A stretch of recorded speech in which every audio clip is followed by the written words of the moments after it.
Let's try that again, okay? Let's try that again. So what happened is that the camera died anyway because I film on my phone and it's not good. It's very fuzzy. It's a broken phone. It's like broken. Literally, the face of it is broken because I it fell and it's just a mess. It's a mess. So I know my videos are a mess, but look, I mean, what can I do? I can only do what I can do. Okay, so what was the topic that I was going to talk about? So here's what I was talking about before I was rudely interrupted twice. Is the prize, the award, the Kennedy Award that Meghan and Harry are expected to. Do I have enough lipstick on? I feel like I'm very disheveled. I feel very disheveled today because I don't know why. The prize that Meghan and Harry are expected to be awarded by the Kennedy Foundation has really received a lot of press, a lot of criticism, and et cetera, et cetera. And so I have spoken about it before. I've probably done a dedicated video to it before, but forgive me, when you get to be my age, you don't remember what you did from one day to the next, really. I mean, so I'm doing another one. And so, what do I think about all of this brouhaha about the fact that Meghan and Harry are receiving this Kennedy Prize? Now, I think that the way the press is trying to bill it is that they're trying to turn it into mud. They're really trying to turn it into mud by saying that the prize is about standing up to racism in the British royal family. So they're doing it in a way to structural racism in the British royal family. They're doing it in a way, in my opinion, to really get a maximum amount of controversy and to rip apart this family even more and to vilify and demonize Meghan and Harry. Now, I don't know what Carrie Kennedy said. Carrie Kennedy's is the daughter of Robert F. Kennedy, and she has this foundation and she's awarding this award in sort of memory of her dad, Robert Kennedy, who was gunned down in the U.S. in the 60s. And and I think what she said is that she's giving them this award because they stood up to a power structure in the British royal family. She didn't actually say they stood up to structural racism in the British royal family. At least I don't think so. I haven't really heard her say it, and sometimes I think the way that people report things might be a little less accurate than how things actually were, because there's a big difference between they stood up to structural racism in the royal family and they stood up to the power structure of the royal family. Those are two totally different sentences, right? So which one is it? Is it that they stood up to structural racism or that they stood up to the power structure? I think either way, um, it's true. I mean, the royal family has a history of racism, and the has a history of having this power structure that has been very difficult to challenge.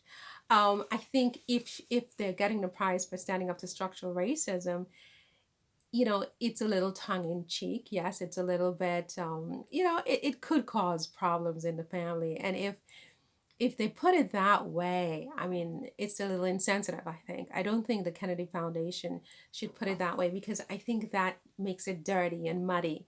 Everybody knows there's been structural racism in the family, and if they don't know, then I would say that they're pretending.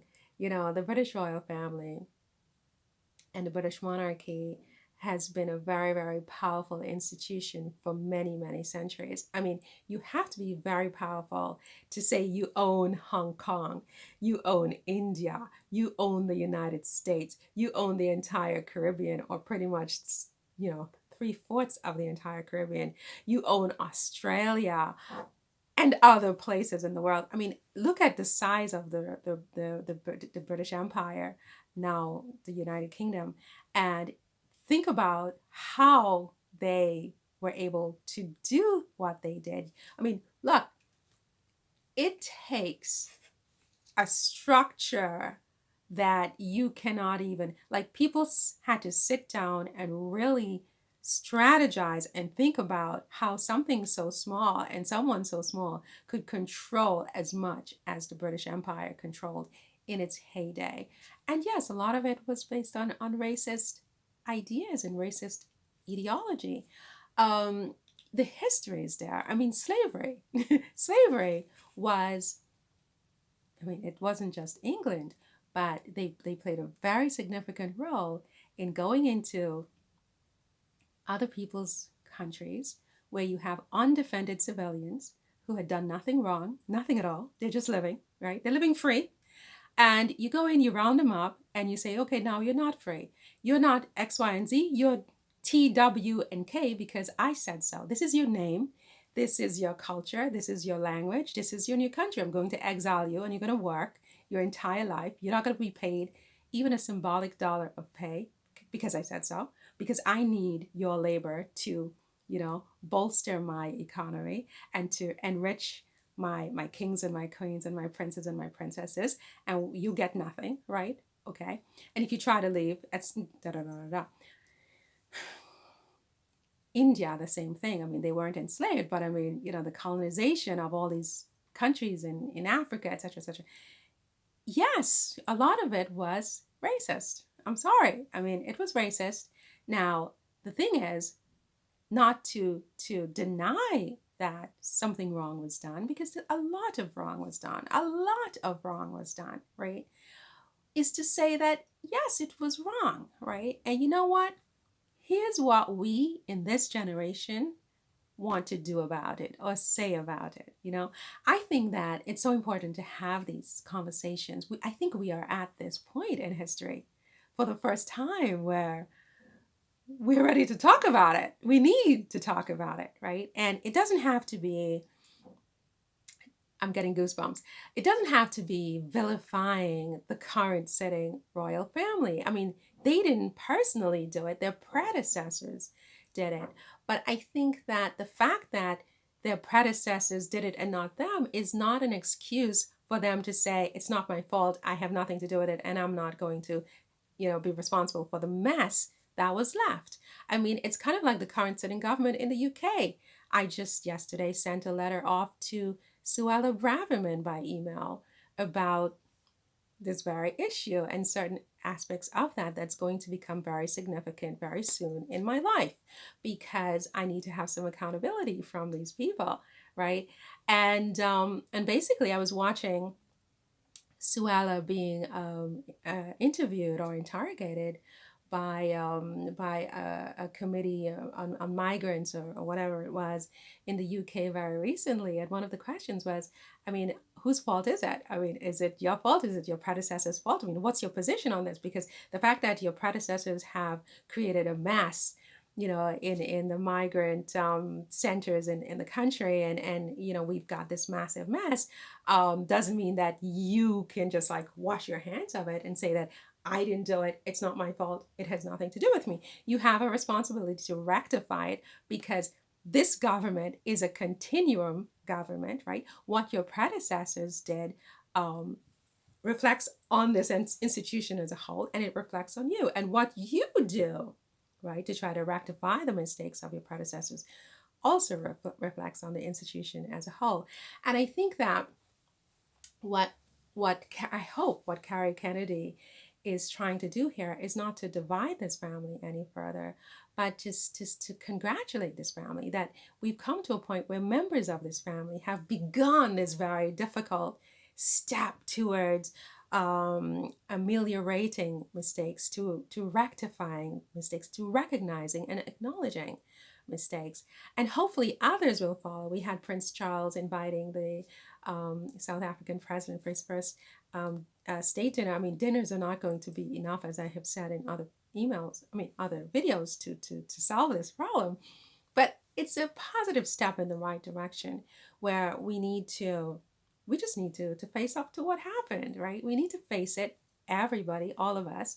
And then we need to try to find solutions. And I think the young people in the royal family, like Harry, like Meghan, like William, like Kate in particular, and to some extent Edward and Sophie, because these are the sort of young people of age who can really move the royal family, I think, into a more modern, image. And a part of what's going to make them so beautiful for history is yes, to acknowledge these mistakes and to start to do something about it. And I'm certainly going to do my part. I sent off my letter yesterday to Suella Braverman and a whole bunch of other people. And if they don't respond, I'm just going to have to take the next step.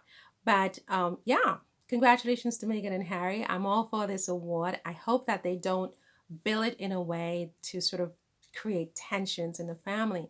It needs to be done in a way where it's bringing the family together, of recognizing certain mistakes that they need to rectify. You know, the fact that their predecessors made this mistake is not an excuse for them to just ignore it anymore. And this generation, this especially those four, Harry, Meghan, William, and Kate, can do so much to, I think, just change and modernize the image of the royal family.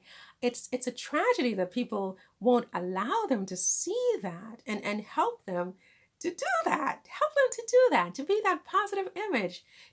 But it's not just an image, it comes with action, right? You've got to do something about it, right? And if you don't do it willingly, we're gonna have to, we're gonna have to put some pressure because, you know, Tyler, Tyler Perry, I need you to call me. Like really, I need you to send an email. I need to talk to you about this. This is really important. Like it's for me, it's like it's a passion project at this point. We need to have some accountability, and I think Meghan and Harry, you know, are an important start to that. So yeah, see you in the next one. Bye.